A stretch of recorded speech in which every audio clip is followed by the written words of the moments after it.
இப்போ அடுத்து என்ன ஆக போகுது அப்படின்னு சொல்லி பார்க்கலாம். அடுத்தப்புறமா என்னன்னு பார்த்தீங்கன்னா, இன்னைக்கு எபிசோட் வந்து ஆல்ரெடி நீங்க பார்த்துருப்பீங்க. நம்ம விஜயும் பார்த்தீங்கன்னா, அப்புறம் குட்டி அம்மு குட்டி இருக்காங்க இல்லையா? அவங்களும் வந்து நம்ம காவேரி வீட்டு வாசல்ல வந்து டீச்சர் அப்படின்ற மாரி கியூட்டா 2 பேரும் பேசிட்டு இருக்காங்க. நம்ம காவேரியோட ரியாக்ஷன் பார்த்தீங்கன்னா, உண்மையிலே பார்க்கவே செம்மையா இருந்துச்சு. குழந்தைக்காக சும்மா அந்த ஸ்மைல் பண்ணிட்டு, இவரு எதுக்கு மறுபடியும் வந்திருக்காரு அப்படின்ற மாரி விஜய பார்த்து ஒரு லுக் விடுறாங்க. அதுக்கப்புறம் சாரதா வந்து அந்த பெல் சவுண்ட்லாம் கேட்டுட்டு ஓடி வந்து, "வாங்க, வாங்க" அப்படின்ற மாரி கூப்பிடுறாங்க. இதெல்லாம் வந்து காவேரி வந்து பார்த்துட்டு இருக்காங்க. அதுக்கப்புறம் பார்த்தீங்கன்னா, ஆல்ரெடி வந்து கோயிலுக்குலாம் அனுப்பிச்சதுனால நம்ம காவேரி வந்து ரொம்ப கோவமா வந்து நம்ம சாரதா கிட்ட பேசியிருக்காங்க இல்லையா? "எதுக்கு அந்த ஆளெல்லாம் நீ அடிக்கடி பார்க்கணும்னு நினைக்கிற? பாசமா பேசுற" அப்படின்ற மாரி கேட்கும்போது, சாரதா ஒரு வழியா வந்து சமாளிச்சுடுறாங்க. இந்த விஷயத்த அவங்களோட சந்தோஷத்த பார்த்தீங்கன்னா, நம்ம யமுனா, கங்கா எல்லார்கிட்டயும் வந்து ஷேர் பண்றாங்க. அவங்கலாம் பார்த்தீங்கன்னா, விஜய் மாமாவ பார்க்கணும், காவேரி குழந்தைய பார்க்கணும்னு சொல்லி கிளம்பி வர இருந்தாங்க. சாரதா என்ன சொல்றாங்கன்னா, "இப்ப நீங்கலாம் வந்தீங்கன்னா கண்டிப்பா வந்து சந்தேகம் வரும் காவேரிக்கு. அதனால இப்ப வேண்டாம். அதுக்கான டைம் கிடைக்கும்" அப்படின்ற மாரி சாரதா சொல்றாங்க.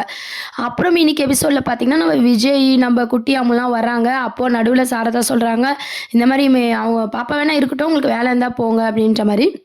உடனே வந்து விஜய் வந்து, "அச்சச்சோ! என்ன அத்தை இப்படி சொல்ட்டாங்களே!" அப்படின்ற மாரி முழிக்கிறாரு. சரி நீங்களும் பாப்பா கூட இருக்கிறதா இருந்தா இருங்க அப்படின்ற மாரி சொல்றாங்க. அதுக்கப்புறம் பார்த்தீங்கன்னா, இதுக்கப்புறம் வந்து கியூட்டா வந்து சிக்கன் சமைக்கிறது, சமையல்ல வந்து விஜய், சாரதாவோட அந்த பாண்டிங் தான் காட்டப் போறாங்க. அத வந்து காவேரி பார்த்து ஒரு பக்கம் வந்து டென்ஷனாவும் என்னவா இருக்கும்னு யோசனையில வந்து எரிச்சலா வந்து காவேரி பார்த்துட்டுருக்காங்க. நடுவுல பார்த்தீங்கன்னா, குட்டி காவேரி பேசுறதையும் நம்ம காவேரி வந்து ரசிச்சு பார்க்குறாங்க. காவேரியும், குட்டி காவேரியும் பேசிக்கிறதும் இந்த பக்கம் பார்த்தீங்கன்னா, விஜயும் நம்ம சாரதாவும் வந்து ரசிக்கிற மாரி காமிச்சிருக்காங்க. இப்போ அடுத்து வந்து எல்லாம் சமைச்சு பரிமாறி சாப்பிட்டுட்டு இருக்கும்போது பார்த்தீங்கன்னா, விஜய் சொல்றாரு, "உங்க கைப்பக்குவம்லாம் அப்படியே இருக்கு" அப்படின்னு சொல்லிட்டு. இவங்க பார்த்தீங்கன்னா, சாரதா வந்து மாப்பிள்ளை அப்படின்ற விஷயத்த வந்து பதிவு பண்ணல. அதே மாரி அவங்களும் அவரும் பார்த்தீங்கன்னா, அத்தைன்ற விஷயத்த சொல்லல. மத்தபடி 2 பேரும் பேசுறது பார்த்தீங்கன்னா, ரொம்ப நாள் பழக்கத்தில பேசுற மாரி நம்ம காவேரிக்கு வந்து அந்த சந்தேகத்த வந்துருது. கைப்பக்குவம்லாம் சொல்றாரு, இதுக்கு முன்னாடி சாப்பிட்ட மாரி சொல்றாரு அப்படின்னு சொல்லி காவேரி யோசிக்கிறாங்க. அதுக்கப்புறம் தான் நம்ம விஜய் என்ன சொல்றாருன்னா, "டின்னருக்கு நீங்க 2 பேரும் என் வீட்டுக்கு கண்டிப்பா வரணும்" அப்படின்ற மாரி சொல்லப் போறாரு. இத வந்து காவேரி வந்து ஒத்துக்க மாட்றாங்க. இருந்தாலும் குட்டி காவேரி பார்த்தீங்கன்னா, "டீச்சர் எங்க வீட்டுக்கு வரமாட்டீங்களா?" அப்படின்னு சொல்லி கேட்கும்போது, சின்ன அம்முக்காக, குட்டி காவேரிக்காக நம்ம காவேரி வந்து ஒத்துக்கிறாங்க. அடுத்த அப்கமிங் ப்ரோமோ அப்படின்னு பார்த்தீங்கன்னா, நம்ம காவேரியும், சாரதாவும் விஜய் வீட்டுக்கு போறது தான். ஆல்ரெடி நம்ம சொல்லியிருக்கோம் பார்த்தீங்களா? விஜய் வீட்டுக்கு வந்து போறாங்க. போனோனே அங்க வந்து ஃபர்ஸ்ட்டு சித்தப்பா, சித்திக்கு நம்ம காவேரிய பார்த்தோனே ஷாக்கிங்கு. "என்னடா இது சேரக்கூடாதுன்னு நெனச்சோமே, இப்ப இங்கேயே வந்துட்டாளே!" அப்படின்ற மாரி சித்தப்பா வந்து மனசுல நெனச்சுக்கிறாரு. தாத்தாவும் பார்த்தீங்கன்னா, "இத்தன நாளா இவங்கள பிரிச்சுட்டோமே!" அப்படின்ற ஒரு ஃபீலிங்ஸோட நம்ம காவேரிய பார்க்குறாரு. காவேரிக்கும் பார்த்தீங்கன்னா, தாத்தாவ பார்த்துட்டு எதுவுமே தெரியல. "வணக்கம்" அப்படின்ற மாரி சொல்றாங்க. இத கேட்டா தாத்தாக்கே ஒரு மாரி இருக்கு. ஏன்னு பார்த்தீங்கன்னா, நம்ம டாக்டர் நடுவுல இன்னைக்கு எபிசோட்ல ஆல்ரெடி காமிச்சிருப்பாங்க. காவேரிக்கு வந்து பழசெல்லாம் உடனே ஞாபகப்படுத்தக்கூடாது. ஆனா, அவங்க பார்த்த ஆளுங்களையோ, அவங்க போன இடத்துங்களையோ நம்ம போறது மூலமா அவங்களுக்கு வந்து பழசெல்லாம் ஞாபகம் வரதுக்கு சான்சஸ் இருக்கு அப்படின்னு சொல்லி, குட்டி இதுவா வந்து சீன்ஸா வந்து அத காமிச்சிருப்பாங்க. நம்ம எல்லாரும் நெனச்சோம் அத ஒரு பெருசா காட்டுவாங்கன்னு சொல்லிட்டு, டாக்டர் வந்து விஜய்க்கு அந்த சொல்ற அந்த ஒரே அட்வைஸ் பார்த்தீங்கன்னா, அத ஒரு குட்டி இதுவா தான் காமிச்சிருப்பாங்க. அத தான் வந்து விஜய் இதுக்கப்புறம் வந்து பேஸ் பண்ணி மூவ் பண்ண போறாரு. அதனால தான் டின்னருக்கு போலாம் அப்படின்ற மாரி கூப்ட்டு தாத்தா எல்லாரையுமே வந்து காவேரிய பார்க்க வைக்கிறாங்க. காவேரிய பார்த்ததுமே வந்து பார்த்தீங்கன்னா, தாத்தாக்கும் என்ன சொல்றதுன்னு தெரியாம அப்படியே அதிர்ச்சியில அப்படியே பேச்சே வராம நின்னுட்டுருக்காங்க. சாரதா வந்து அவங்க கிட்ட நல்லா பேசுறதையும் நம்ம காவேரி வந்து நோட் பண்றாங்க. என்ன இப்பதான் பார்க்குறாங்க, ஆனா அம்மா எல்லார்கிட்டயும் நல்லா பேசுறாங்களே, இதுல ஏதோ சம்திங் ஏதோ ஒரு பிரச்சனை இருக்கு. ஏதோ ஒரு விஷயம் வந்து நம்மள சுத்தி நடக்குது அப்படின்ற ஒரு உண்மை வந்து காவேரிக்கு புரிய ஆரம்பிக்குது. ஆனா பார்த்தீங்கன்னா, இப்போ வீட்டெல்லாம் சுத்தி பார்க்கலாம் அப்படின்னு சொல்லிட்டு குட்டி அம்மு அதாவது குட்டி காவேரி வந்து நம்ம காவேரி அழைச்சிட்டு போறாங்க. சாரதா வந்து இங்க பேசிட்டு இருக்கதெல்லாம் வந்து காவேரி வந்து பார்த்துட்டே இருக்காங்க.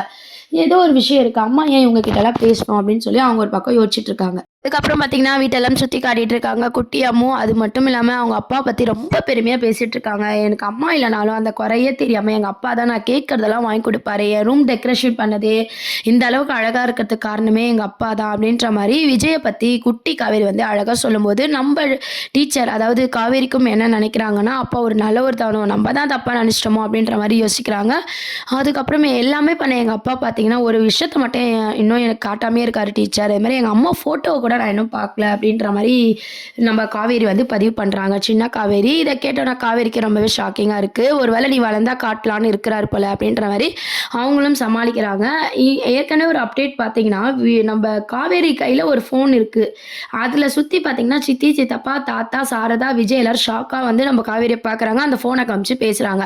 ஒன்று பார்த்தீங்கன்னா விஜய் காவேரியோட ஆல்பத்தை வந்து காவேரி பார்த்துடணும், இல்லைனா விஜய் ஃபோனில் குட்டி காவேரியும் நம்ம காவேரியும் செல்ஃபி எடுத்துகிட்டு இருக்கும்போது விஜய் ஃபோனில் வந்து இந்த காவேரி இருக்கிற ஃபோட்டோஸை பார்த்து காவேரி வந்து ஷாக் ஆகணும். இந்த 2 விஷயத்தில் ஏதோ ஒரு அப்டேட் தான் நடந்திருக்கு. ஆனால் காவேரிக்கு பார்த்தீங்கன்னா விஜயோட ஒய்ஃப் வந்து தன்னை மாதிரியே இருக்காங்க அப்படின்னு நினச்சி பேச போகிறாங்களா, இல்லை வந்து விஜய் வந்து அப்படி சொல்லி அந்த கதையை வந்து மாற்ற போகிறாரா அப்படின்றதெல்லாம் வெயிட் பண்ணி பார்க்க வேண்டியது இருக்குது. ஆனால் காவேரிக்கு வந்து விஷயம் வந்து தெரிஞ்சிடுது. விஜய் வீட்டுக்கு வர்றது மூலமாக நம்மள மாதிரி ஒரு ஆள் இருக்காங்க அப்படின்றத அவங்க புரிதல் வந்து அப்படி யோசிக்க வைக்குது. அதை பற்றி கேட்கும்போது அவங்களும் அப்படியே சொல்லி சமாளிக்கிறாங்க. அதனால தான் உங்களை நான் சுற்றி சுற்றி வரேன் அப்படின்ற மாதிரிலாம் விஜய் வந்து சொல்லி சமாளிக்கிற மாதிரி கண்டிப்பாக கொண்டு வருவாங்க. ஏன்னா உடனே சொல்லிட்டா வந்து காவேரிக்கு அந்த அதிர்ச்சியில் வந்து ஒரு மாதிரி ஆயிடுவாங்க. டாக்டர் சொன்னதுனால அதை வந்து இப்போதைக்கு மறைக்கப்பட்டிருக்கு. அதனால் ஆனால் காவேரி வந்து தெரிஞ்சுக்கிறாங்க, அந்த உண்மையை யதார்த்தத்தை புரிஞ்சுக்கிறாங்க. அதுக்கப்புறம் பார்த்தீங்கன்னா இதுக்கப்புறம் விஜயும் குட்டி காவேரியும் வீட்டுக்கு வரும்போதெல்லாம் வந்து காவேரி வந்து ஓகே அவங்க ஒய்ஃப் ஞாபகமாக தான் இதெல்லாம் பண்ணிட்டு இருக்காங்க அப்படின்ற ஒரு புரிதலோட வந்து பழக போகிறாங்க இதுக்கப்புறம்.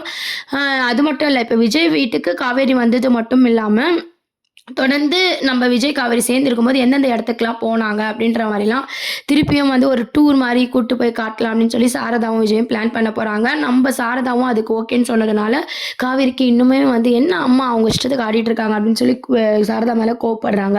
அந்த மாதிரியான ஒரு சீன்ஸை தான் இதுக்கப்புறம் அப்கமிங் ப்ரோமோவாக கொண்டு வராங்க. அதாவது பார்த்திங்கன்னா ஷார்ட்டாக சொல்லணும்னா நம்ம காவேரிக்கு ஞாபகம் வர வரைக்கும் பார்த்திங்கன்னா விஜய் வந்து அவரோட லவ்வை வந்து வெளிக்காட்ட போகிறாரு. அதை வந்து இதுக்கு முன்னாடி பண்ண விஷயத்தெல்லாம் வந்து பண்ணி ஞாபகப்படுத்தணும் அப்படின்ற மாதிரி யோசிக்க போறாரு. இன்னொரு சைடு வந்து பார்த்தீங்கன்னா பசுபதி இல்லாமல் இருக்கிறது சீரியல் செம்ம இன்ட்ரெஸ்டிங்காகவும் போயிட்டுருக்கு. ஒரே ட்ராக்காக கொண்டு போனாலும் பார்த்தீங்கன்னா விஜயும் நம்ம காவேரியும் லவ் ஸ்டோரி காட்டும் போது பார்க்கவே நல்லா இருக்குது. பசுபதி மாதிரி ஒரு மொக்க வில்லன் அப்படின்ற மாதிரி அவர் என்ட்ரி கொடுத்தானா ஒரு இரிட்டேட்டிங்கான சீன்ஸை தான் கொண்டு வருவாங்க. கதையில் பார்த்தீங்கன்னா குமரன் நிவின் ஆல்ரெடி காட்டுறதே கிடையாது. குமரனை சுத்தமாக காட்டுறது கிடையாது. நிவினாவது அப்பப்போ வந்து கொஞ்சமாக எட்டி பார்க்குறாரு. குமரன் வந்து ரீப்ளேஸ்மெண்ட் வருவாரா, வேற யாருன்னா வர போகிறாங்களா அப்படின்ற மாதிரியான கதையை வந்து மூவ் பண்ணியிருக்காங்க. அந்த ஒரு சஸ்பென்ஸோடவே கதையை வந்து மூவ் பண்ணிட்டு இருக்காங்க. இப்போதைக்கு பார்த்தீங்கன்னா குமரனும் வரப்போகிறது கிடையாது, நிவினும் வரப்போகிறது கிடையாது. கங்கா யமுனா வந்து ஃபோனில் பேசுகிற மாதிரி காட்டியிருக்காங்க. பசுபதி வருவாரா அப்படின்றதும் வெயிட் பண்ணி பார்க்க வேண்டியது இருக்குது. ஏன்னா கதையில் வந்து வில்லனே இல்லாமல் மூவ் பண்ணிட்டு இருக்காங்க. சித்தப்பா மூலமாக தான் பசுபதிக்கு எல்லா உண்மையும் தெரிஞ்சு அவர் பங்குக்கு அவர் என்ன பண்ண போகிறாரு அப்படின்றதெல்லாம் வெயிட் பண்ணி பார்க்க வேண்டியது இருக்குது. இப்போதைக்கு பார்த்தீங்கன்னா பசுபதியே வந்தாலும் நம்ம காவேரிக்கு எதுவும் ஞாபகம் இல்லாதனால விஜய் ஃபேஸ் பண்ணுற மாதிரியும் சாரதா ஃபேஸ் பண்ணுற மாதிரியான சீன்ஸாக தான் கொண்டு வருவாங்க. அம்மா பொண்ணோட பாண்டிங்கும் விஜய் காவேரி அடிக்கடி பார்க்கறதுக்கான பாண்டிங்கும் பார்த்தீங்கன்னா பார்க்கவே ஸ்க்ரீனில் வந்து ரொம்ப அழகாக இருக்குது. அது மட்டும் இல்லாமல் நம்ம விஜய் காவேரியோட எக்ஸ்பிரஷன் அந்த ஆக்டிங்லாம் பார்த்தீங்கன்னா சான்ஸே இல்லை. ஃபேன்ஸ் எல்லாருக்குமே பார்த்தீங்கன்னா செம்மையாக இருக்கும். அந்த மாதிரி இன்னைக்கு எபிசோட்ஸும் வந்து மேக் பண்ணியிருக்காங்க. கூடிய சீக்கிரம் வந்து நம்ம காவேரிக்கு பழசெல்லாம் ஞாபகம் வந்து விஜய் கூட சேர்ந்து இருந்தால் இன்னுமே நல்லா இருக்கும் அப்படின்ட்டு எத்தனை பேர் நினைக்கிறீங்க அப்படின்றத கீழே கமெண்ட் செக்ஷன் சொல்லுங்கள். பசுபதி வராமல் இப்படியே கொண்டு போனால் நல்லாயிருக்கும்னு நினைக்கிறீங்களா, இல்லை பசுபதி வந்தால் தான் சீரியலில் வந்து நிறைய டேர்னிங் பாயிண்ட்ஸ்லாம் இருக்கும், அது மூலமாக காவேரிக்கு ஞாபகம் வரும்னு நினைக்கிறீங்களா அப்படின்றதையும் மறக்காமல் பதிவு பண்ணுங்கள். இந்த மாதிரி நிறைய அப்டேட்ஸ்க்கு சேனலை மறக்காமல் சப்ஸ்கிரைப் பண்ணுங்கள். Thank you.